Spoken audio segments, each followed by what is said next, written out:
हिंद, आपका स्वागत है हमारे न्यूज चैनल न्यूज एवं उज्जवल टाइम में। कृपया चैनल को सब्सक्राइब, लाइक, शेयर, कमेंट जरूर करें।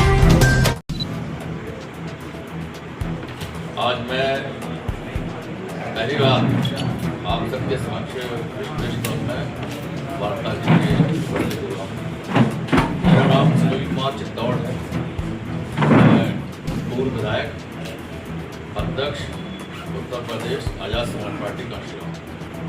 मेरे साथ में हमारे पार्टी के प्रदेश के उपाध्यक्ष जोन के प्रभारी गौरव किशोर जी भी हैं, प्रदेश के महासचिव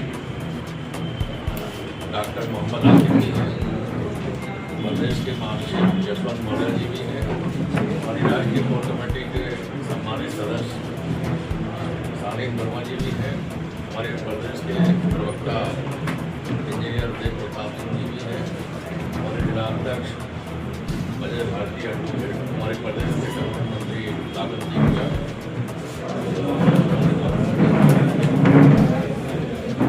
हमारे प्रदेश के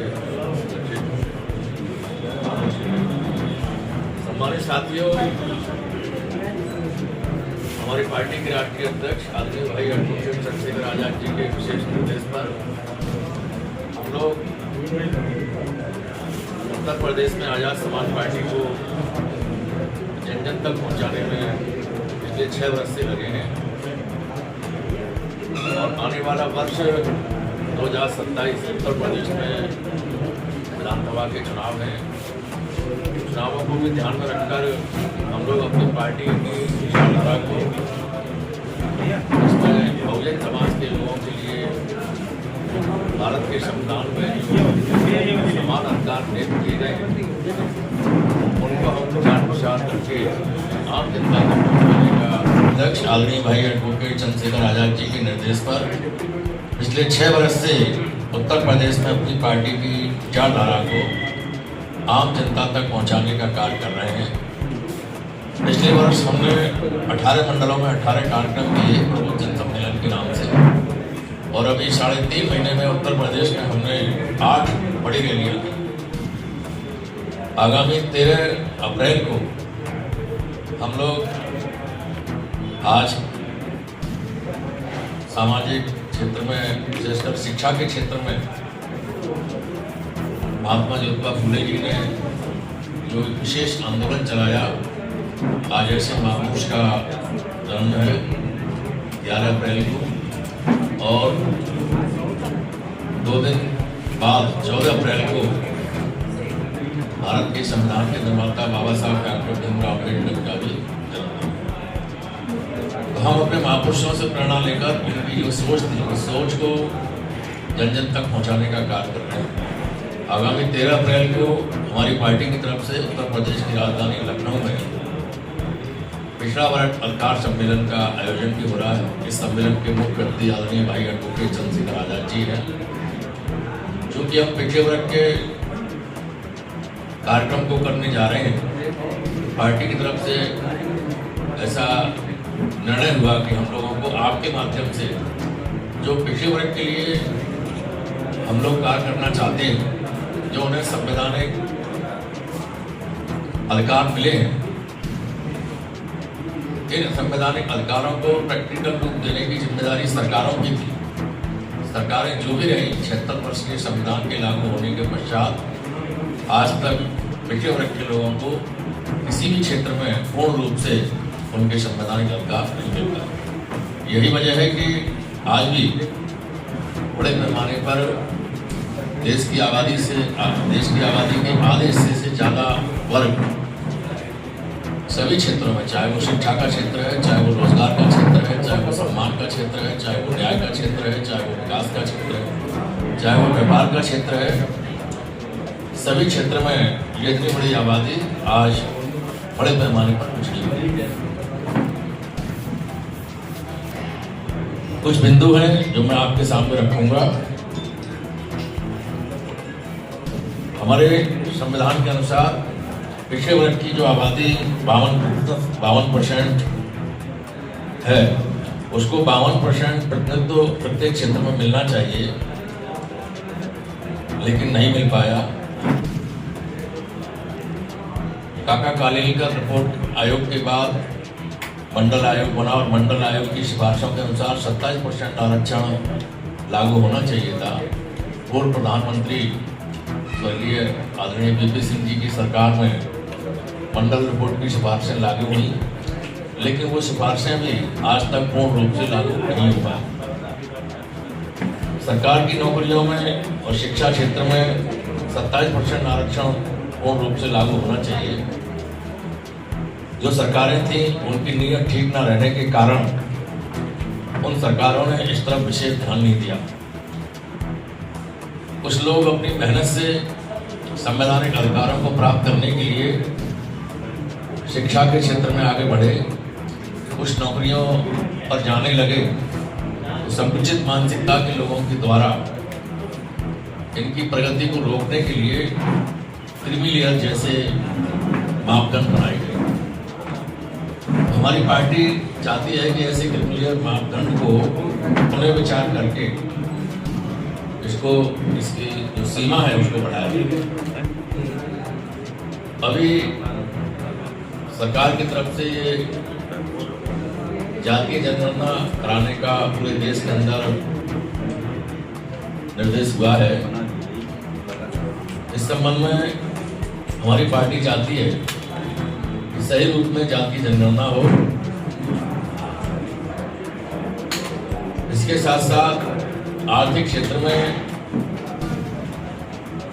पिछड़े वर्ग के लोगों को विशेष आर्थिक पैकेज दिए जाए, चाहे वो कृषि का क्षेत्र हो चाहे असंगठित क्षेत्र हो। जो सरकार की योजनाएं चल रही हैं, स्वरोजगार, स्टार्टअप, ऐसी तमाम योजनाओं को जन जन तक पहुंचाने के लिए सरकार पिछड़े वर्ग के लोगों को आसान ऋण उपलब्ध किया गया, रोजगार से वंचित किया गया, उद्योग से वंचित किया गया। उनकी आर्थिक स्थिति खराब होने के कारण प्रत्येक दिन कहीं ना कहीं बड़े पैमाने पर अन्याय होता है, अत्याचार होता है। तो जो गैर बराबरी की सामाजिक व्यवस्था हमारे देश में कायम हो चुकी है, उस मानसिकता से ग्रसित लोग पिछड़े वर्ग के लोगों के साथ, कमजोर वर्ग के लोगों के साथ प्रत्येक दिन कहीं ना कहीं अन्याय अत्याचार की घटनाएं लगातार कर रही है। हमारी पार्टी चाहती है कि इस तरफ सरकार विशेष ध्यान दे और इस प्रकार की घटनाओं को तुरंत रोकने का काम करे। हम लोग चाहते हैं कि पिछड़े वर्ग के लोगों का प्रतिनिधित्व राष्ट्रपति कार्यालय से लेकर प्रधानमंत्री कार्यालय और देश के जितने भी स्टेट हैं वहां पर गवर्नर हाउस, मुख्यमंत्री कार्यालय, अन्य सभी विभागों में भी पिछड़े वर्ग के लोगों को 52% जो आबादी है इसके अनुसार हिस्सेदारी मिलनी चाहिए। माननीय राष्ट्रीय अध्यक्ष जी ने पिछड़े वर्ग के लोगों की जो 27% की मंडल आयोग की सिफारिशों के आधार पर जो संख्या निश्चित की गई है, उसके लिए उन्होंने कई बार प्रेस से लोगों से बात करते हुए और अपनी रैलियों में भी ये कहा है कि जब भी हमारी सरकार बनेगी तो हम लोग इसमें 15% की और बढ़ोतरी करेंगे ताकि इस वर्ग के बच्चों को सरकार के खर्चे पर अच्छी शिक्षा मिले, इस वर्ग के पढ़े लिखे बच्चों को आबादी के अनुसार नौकरियों में रोजगार मिले। इसके साथ साथ हमारी पार्टी ये भी चाहती है कि जो पिछड़े वर्ग की आबादी है 52%, उसके मुताबिक असेंबली में, पार्लियामेंट में उनका प्रतिनिधित्व आबादी के अनुसार होना चाहिए। अभी सरकार महिला आरक्षण की तैयारी कर रही है, तो हम आपके माध्यम से, हमारी पार्टी चाहती है कि सरकार एक और विधेयक लेकर आए।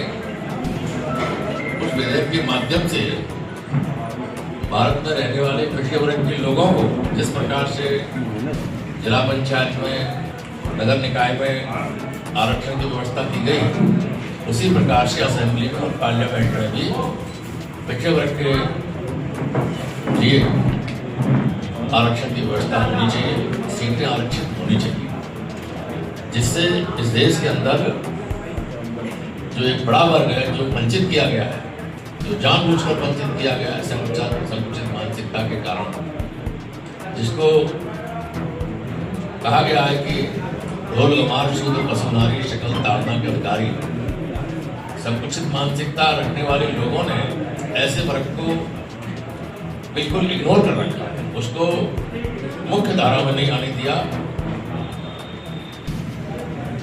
इसके विरोध में हमारी पार्टी चाहती है कि जो संवैधानिक अधिकार प्रत्येक नागरिक का बनता है वो मिलना चाहिए। आरक्षण की व्यवस्था असेंबली और पार्लियामेंट की सीटों में भी पिछड़े वर्ग के लोगों की। पिछड़ा वर्ग सम्मेलन होने जा रहा 13 तारीख को लेकर के, उसके लिए आज प्रेस कॉन्फ्रेंस की गई थी, उसके बारे में क्या कहना चाहिए?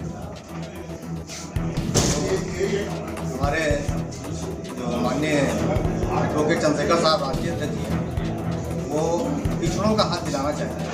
जो संविधान के अंदर है उस संविधान के अंदर जो पिछड़ा वर्ग का अधिकार है, हक है, वो पूरा दिलाना चाहिए। इसलिए एक कार्यक्रम रखा गया है 13 तारीख को, पिछड़ा वर्ग अधिकार सम्मेलन, और उसी को लेकर आज माननीय प्रदेश अध्यक्ष जी ने एक प्रेस कॉन्फ्रेंस की है और उसी के बारे में बताया। एक जातिगत जनगणना भी उसको भी विचार किया गया था, उसमें क्या?